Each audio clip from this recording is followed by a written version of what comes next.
이번 시간 계속해서 사사기를 다루겠습니다.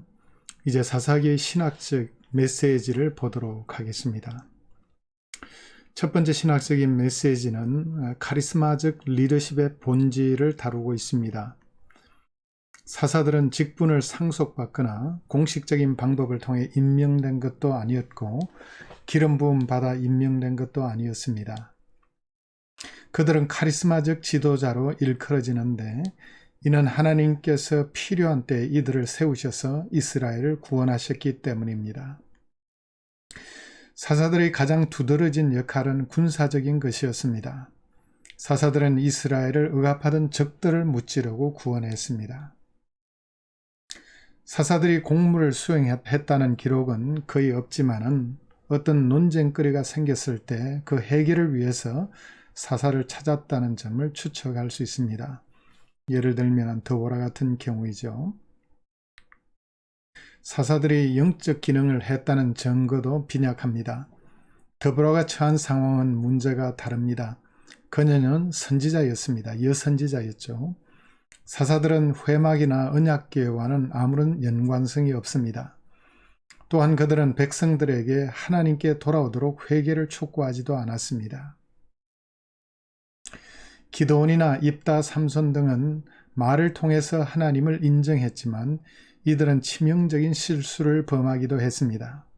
기드온은 에봇을 만들어 백성들로 하여금 우상 숭배에 빠지게 했습니다. 입다는 인신제사를 드렸고 삼손은 블레셋 여인과 음란한 관계를 통해 사명을 수행하는 데 치명적 손상을 입었습니다. 사사들이 영적인 모범으로 세워졌다거나 그들의 영성 때문에 하나님께서 세우셨다고 생각해서도 안 됩니다.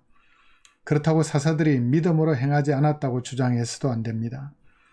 우리가 조심해야 할 것은 그들을 너무 높은 위치에 두어서는 안 된다는 사실입니다. 도덕적으로 큰 문제가 있는 사사들도 있었습니다. 성경은 이들을 통한 구원은 인정하지만 이들의 행위는 인정하지 않았습니다. 사사들의 임무는 이스라엘의 구원이었습니다. 이들은 이스라엘에게 구원을 베풀기 위한 하나님의 도구였습니다. 그런데 사사는 종종 자신이 이스라엘의 구원자로서 역할을 한다는 사실을 인식하지 못했고 동시에 반드시 그러한 위치에 서려고 생각한 것은 아니라는 사실입니다. 사사들은 대사사와 소사사로 구분이 되는데 대사사는 사사기에 기록된 주요한 주기와 직접 관련된 사사들입니다. 예를 들면 온니엘, 에훗, 드보라, 기드온, 입다, 삼손 등입니다. 이들은 특정한 임무를 위해서 하나님께서 세우신 자들이었습니다. 이들 사사들은 선지자들과 연관이 있고 예를 들면 드보라 혹은 천사들, 기드온, 삼손의 부모 혹은 하나님의 영, 온니엘, 기드온, 입다, 삼손, 하나님의 영과 관계를 체험하기도 했습니다. 자, 이들의 경험을 보면 하나님께서 카리스마적 지도자를 세우시고 능력을 부여하신 사실을 알 수 있습니다. 두 번째 신학적인 메시지는 주의 영입니다. 하나님의 영은 사사기에서 아주 특별한 역할을 했습니다. 주의 영의 능력으로 적지 않은 사사들이 임무를 성공리에 수행할 수 있었습니다. 구약에서의 하나님의 영과 신약에서의 성령 사이에는 많은 상관관계가 있습니다. 그러나 이들 사이에는 또한 불연속적인 측면도 있다는 점을 잊지 말아야 되겠습니다. 오늘날 우리가 이해하고 있는 삼위일체와 그 안에서의 성령의 위치는 점진적인 계시의 결과이며 그것을 이스라엘 백성들에게 동등하게 적용해서는 안 됩니다.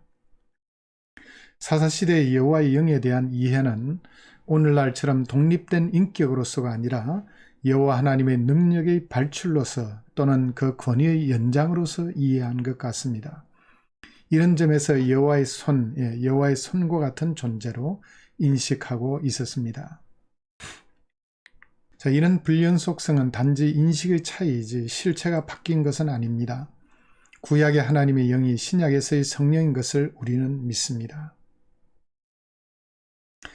또 다른 불연속적인 면은 구약에서의 하나님의 영은 오순절 이후 신약 시대의 성령이 신자들 가운데 거하심같이 분명히 거하지는 않았다는 사실입니다.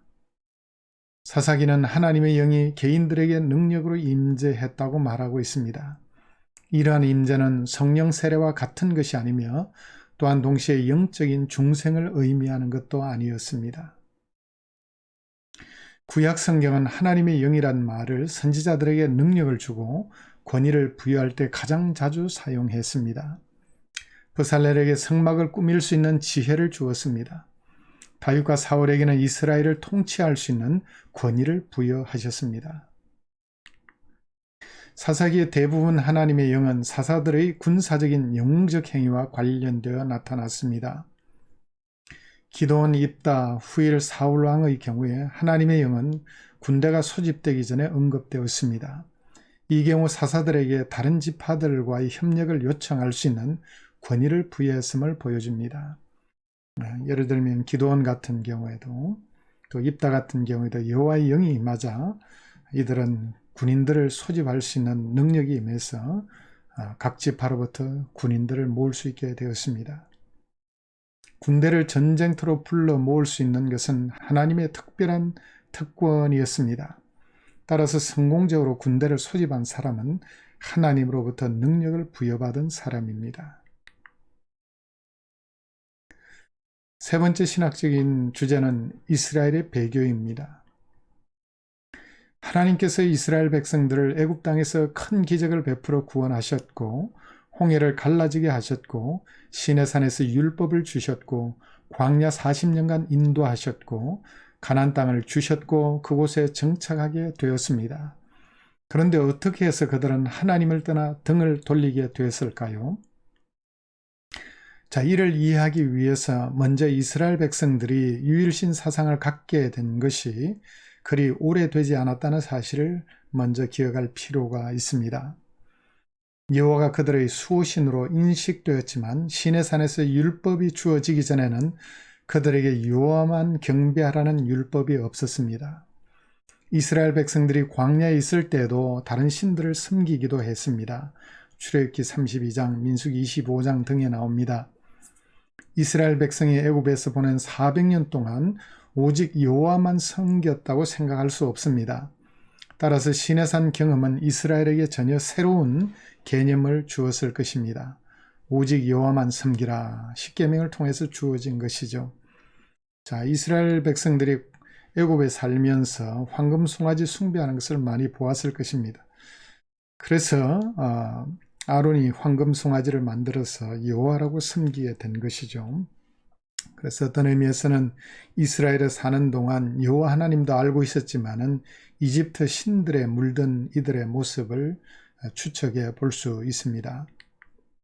둘째, 시내산에서 주신 유일신 예배와 고대 근동사회에서의 다신교 숭배 사이의 차이점은 단순히 신의 숫자 문제 이상이라는 점입니다.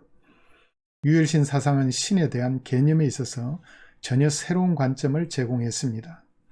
이런 구조 속에서 하나님은 우주 속의 절대 권력자가 됩니다. 그는 어느 사람, 어느 물건에 종속되지 않았습니다. 그는 도덕적 신이요, 한결같은 신이요, 동시에 도덕적이고 의로운 행동을 좋아하는 신이십니다. 그는 자율적인 신이요, 따라서 그는 단순한 예배의식에 조정되는 신이 아니었습니다. 이스라엘 백성은 오랜 이방 풍습에 파묻혀 있었습니다. 가나안 종교의 실상은 사사기 당시의 우가리스에서 발견된 비석에서 발견이 됩니다. 각각의 신은 자신의 고유의 영향력을 행사하는 영역을 갖고 있었으며 보다 고등 신들에게 또한 종속되어 있었습니다. 이런 신들은 인간들의 주문이나 술수에 의해서 영향을 받는다고 생각했습니다. 이들 신들은 또한 자연의 힘과 연결되어 있었습니다. 그들은 아주 변덕스럽고 예측하기 힘들며 비도덕적 행동도 개의치 않았습니다. 이들 신들은 항상 조종할 수 있다고 생각했습니다.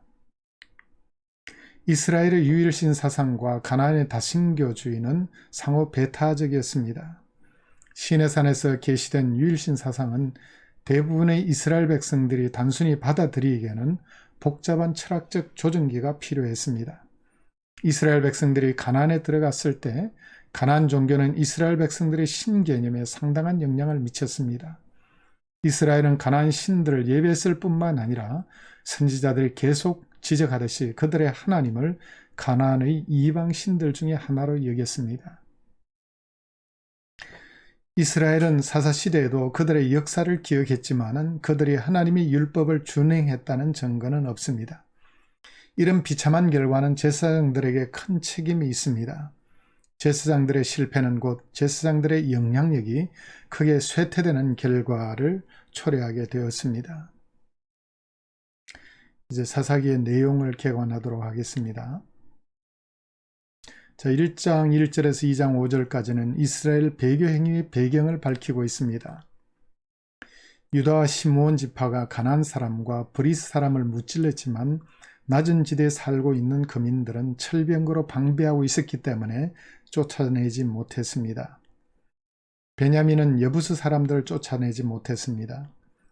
요셉 지파는 베델을 점령했지만 가나안인 생존자가 또한 있었습니다.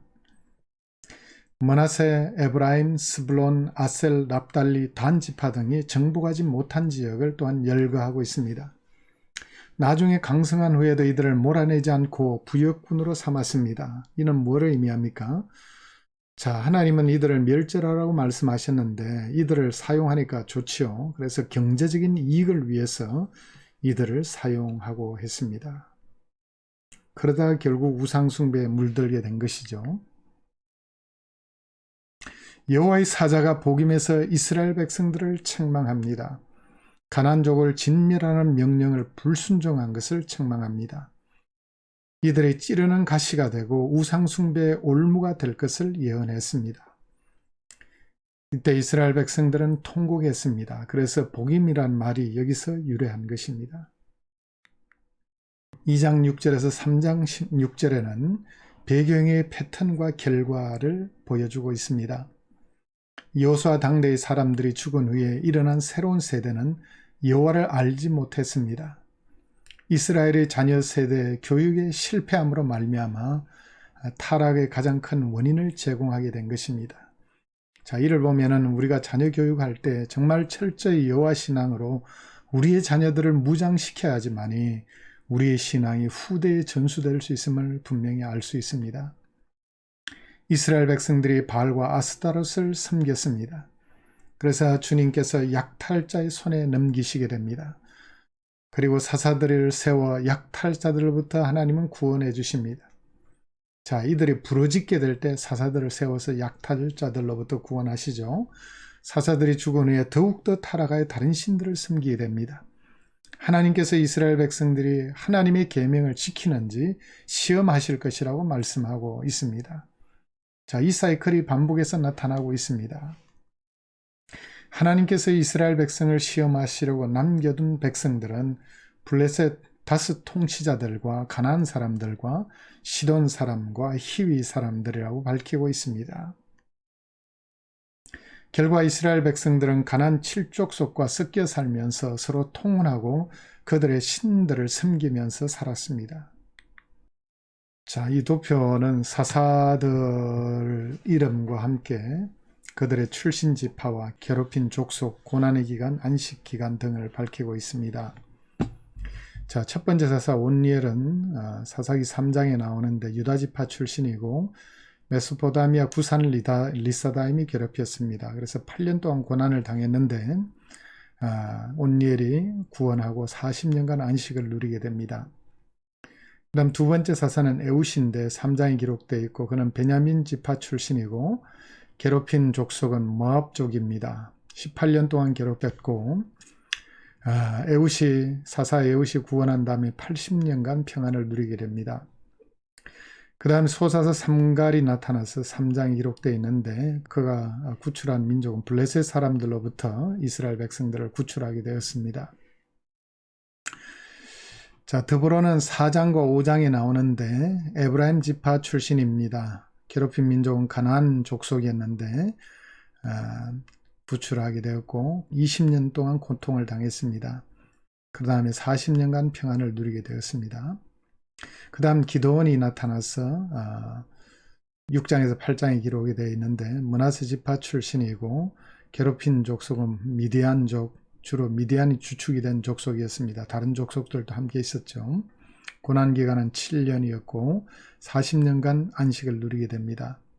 그 다음 소사사 돌라 10장에 기록되어 있고 이사갈 지파 출신이고 23년간 안식을 누리게 되었고 소사사 야일인데 10장에 기록되어 있고 길랏 므낫세 출신입니다.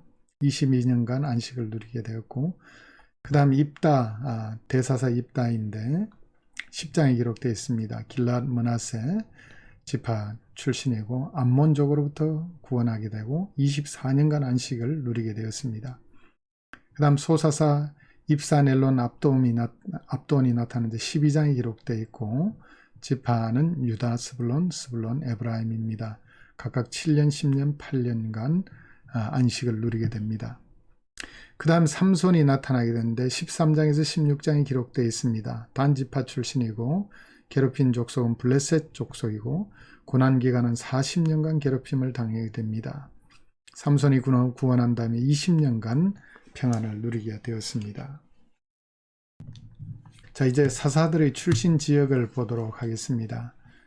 자, 밑에서 보면 온니엘은 더빌 출신이고 삼손은 소라 출신이고 입사는 베들레헴 출신이고 자, 드보라는 베델 출신이고 에웃은 지명인 분명치 않습니다.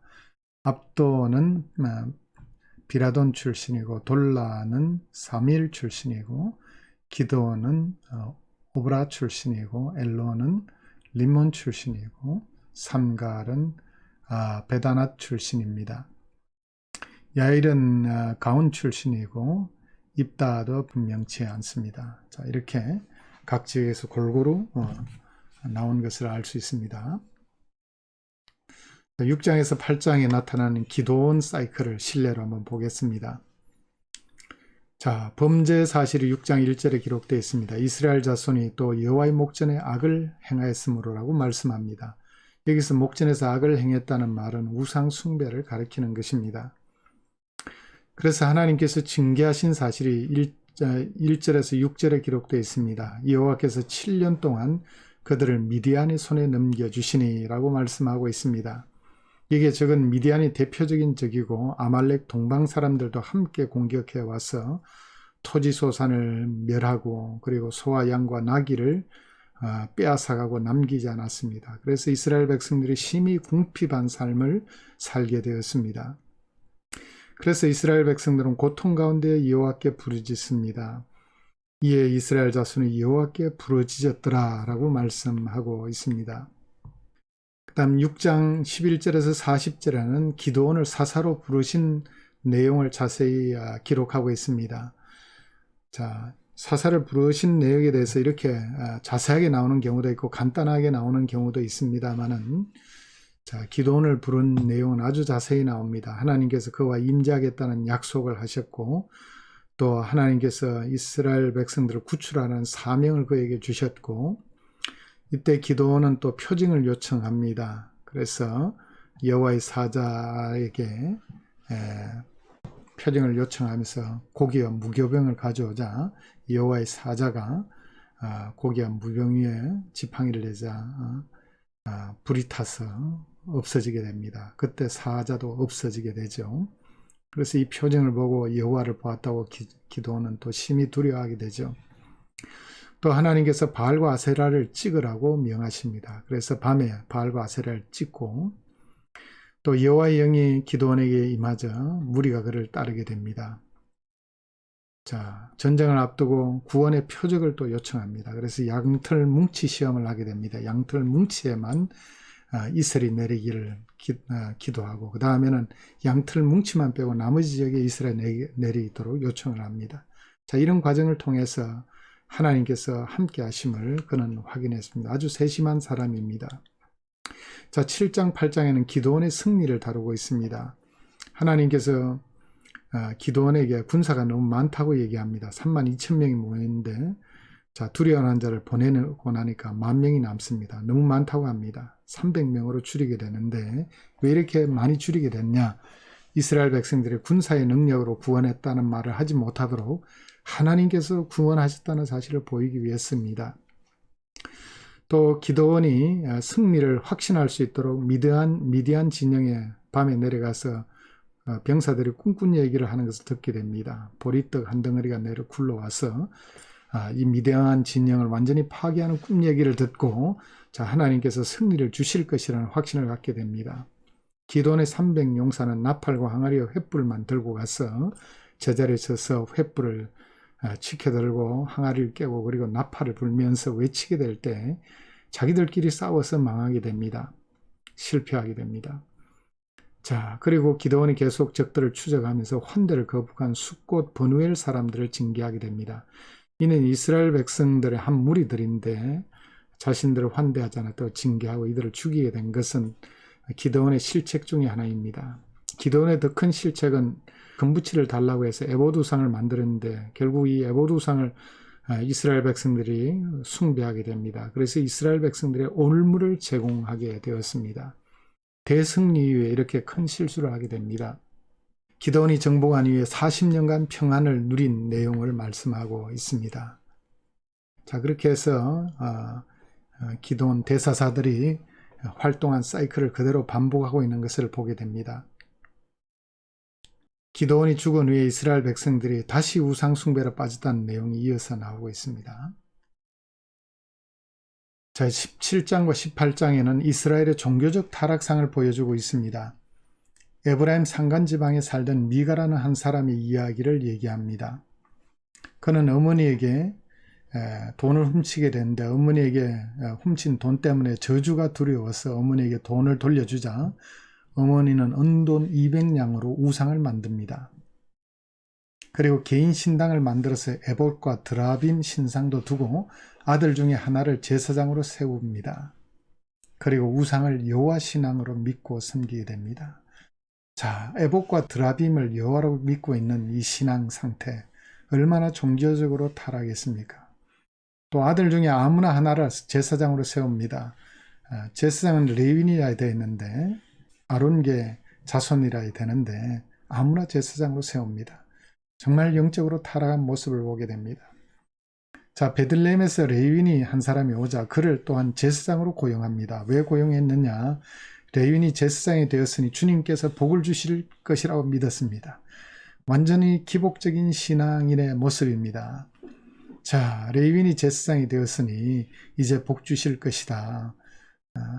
복만 관심을 갖고 있습니다. 우상을 만들어 여호와라고 섬기면서 이런 잘못을 행하고 있는 것입니다.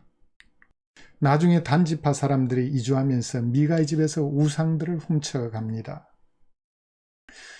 단지파는 북쪽 라이스 백성들을 진멸하고 그곳에 정착하게 됩니다. 그리고 미가의 집에서 가져온 우상을 지파의 신으로 섬기게 됩니다. 이 단지파의 하는 행동을 보세요. 미가의 집에 있는 우상을 강제로 빼었습니다. 이거는 도둑질이죠. 그리고 그 신을 지파의 또 신으로 섬기는데 우상을 지파의 신으로 섬기고 있습니다. 얼마나 한심한 모습입니까? 왜 이렇게 됐느냐? 그때는 이스라엘의 왕이 없었으므로 자기 뜻에 맞는 대로 행동했기 때문입니다. 결국 말씀을 떠나게 되니까 하나님의 말씀이 없으니까 여호와 신앙을 온갖 변질된 모습으로 섬기고 있는 타락한 이들의 모습을 보게 되는 것입니다. 말씀을 떠나게 되면 신앙은 이렇게 변질될 수 있습니다. 우리의 신앙이 하나님의 말씀을 떠나게 될 때 이런 형편없는 상태로 떨어질 수 있게 되는 것입니다. 철저히 하나님 말씀 가운데 세워져야 됩니다. 그럴 때 우리의 신앙은 바로 설 수 있습니다. 19장에서 21장에는 이스라엘의 사회적인 타락상을 보여주고 있습니다. 에브라임 산골에 사는 한 레위인이 첩을 두었는데 그녀가 화가 나서 베들레헴으로 가버립니다. 레위인이 찾아가 첩을 달래어서 데리고 오는 길에 기브아는 베냐민 지파에 속한 그런 성읍인데 기브아의 한 노인집에 머물게 됩니다. 그런데 저녁에 불량배들이 찾아와서 레위인과 관계를 맺겠다. 이 관계는 동성연애를 말합니다. 관계를 맺겠다고 행패를 부리게 됩니다. 행패에 못 이겨 레위인이 첩을 내어줍니다. 그들은 첩을 밤새도록 강간하고 해서 욕을 당하고 첩은 마침내 새벽에 죽게 됩니다. 레위는 첩의 시체를 12덩을 내어 각 지파로 보내게 됩니다. 각 지파에서 온 회중 40만 명이 미스바에 모여서 대책회의를 합니다. 기바의 불량배들을 넘기라고 했지만은 베냐민 지파는 내놓지 않고 오히려 싸우려고 준비를 했습니다. 정말 이렇게 악한 사람들을 넘기지 않고 오히려 싸우려는 이 베냐민 지파, 또 동성애를 행하겠다고 몰려들어 레윈의 첩을 죽인 기브아 사람들, 얼마나 악한 모습입니까? 자, 베델로 올라가 하나님께 여쭙고 이스라엘 백성들이 싸웠지만 두 번의 실패를 경험한 후에 베냐민 지파를 이길 수 있게 됩니다. 생존자 600명 외에 베냐민 지파는 모두 멸절당하게 됩니다. 정말 비극이죠. 전쟁에 참여하던 길르앗 야베스 주민을 진멸하고 처녀 400명을 잡아와서 이 베냐민 사람과 화친하고 아내로 줍니다. 아직 부족한 200명의 신부를 위해서 실로의 축제 때 잡아가도록 방안을 마련합니다. 이것도 아내로 억지로 잡아가서 아내로 삼습니다. 정말 이해하기 힘든 과정입니다. 자, 결론적인 평가는 그때 이스라엘에 왕이 없었으므로 사람이 자기 소견에 옳은 대로 행하였더라고 사사기는 말씀하고 있습니다. 사사시대의 결론은 이스라엘 백성이 소돔성 사람처럼 동성애 죄에 빠진 모습을 보여줍니다. 악인들을 처벌하는 대신에 오히려 처벌하려는 총회에 도전하게 됩니다. 그 결과 한 지파가 거의 멸절되는 비극을 맞게 됩니다. 이는 내부적 분열의 극치를 보이고 있습니다. 도덕적 문란의 극치를 보여주고 있습니다. 자, 사사기가 우리에게 주시는 메시지는 무엇일까요? 사사기의 사이클은 곧 우리의 삶의 여표입니다. 범죄하게 되면 하나님께서 진노하셔서 압제하도록 적들을 보내시고 그때마다 고통 가운데 부르짖으면 하나님께서 구원하시고 또 한동안 평안을 누리게 됩니다. 그러면 재범죄하는 이 사이클, 이것이 바로 우리의 모습입니다. 그래서 우리는 근원적으로 범죄하지 않도록 죄를 차단해야 되겠습니다. 우리의 마음속에 하나님 나라가 온전히 이루어지지 않으면 평안을 누리지 못합니다. 정복하지 않은 마음의 적들은 가시가 되는 것입니다. 자, 가나안 7족속은 앞에서 얘기했죠. 우리의 마음속에 있는 적들이라고요. 자, 옛날의 역사적인 적들 가나안 7족속들은 우리의 마음속에 있는 갖가지 적들입니다. 미움, 시기, 질투, 엄난 등등 온갖 잘못된 생각들, 사상들, 이것이 바로 우리의 마음의 적들입니다. 만약 우리가 이것들을 온전히 멸하지 않으면 바로 이 마음의 적들은 우리의 삶의 가시가 되는 것입니다. 그래서 우리의 삶 가운데 철저히 죄악된 모습을 죽이고, 그래서 바울은 나는 날마다 죽노라, 이 대사도가 이런 얘기를 하는 것은 자신 속에 자신이 죽지 않으면 이 적들 때문에 괴롭힘을 당하기 때문입니다. 예수님도 아무든지 나를 따라오려거든 자기를 부인하고 자기 십자가를 지고 나를 쫓아오라고 말씀했습니다. 내가 죽어야지 내 속에 주님이 살아 계실 수 있습니다. 그래서 마음의 적을 철저히 진멸해야 되겠습니다. 자, 남은 죄성으로 인해서 범죄하게 되고 만약 남겨진 죄가 있다면 하나님께서 징계하시게 되고 또 부르짖어서 회개하게 되면 그때 하나님께서 구원하시고 또 평안을 주시고 범죄하게 되고, 이것이 바로 보편적으로 사람들이 경험하는 삶의 패턴인 것입니다. 자, 이에 대한 해결책은 무엇일까요? 하나님의 말씀에 온전히 순종하는 것입니다. 우리의 마음속에 남아있는 죄성을 철저히 진멸하는 것입니다. 그럴 때 우리는 온전히 말씀에 순종할 수 있게 되고 주님께 순종할 수 있게 되는 것입니다. 이번 시간 여기까지 강의하겠습니다.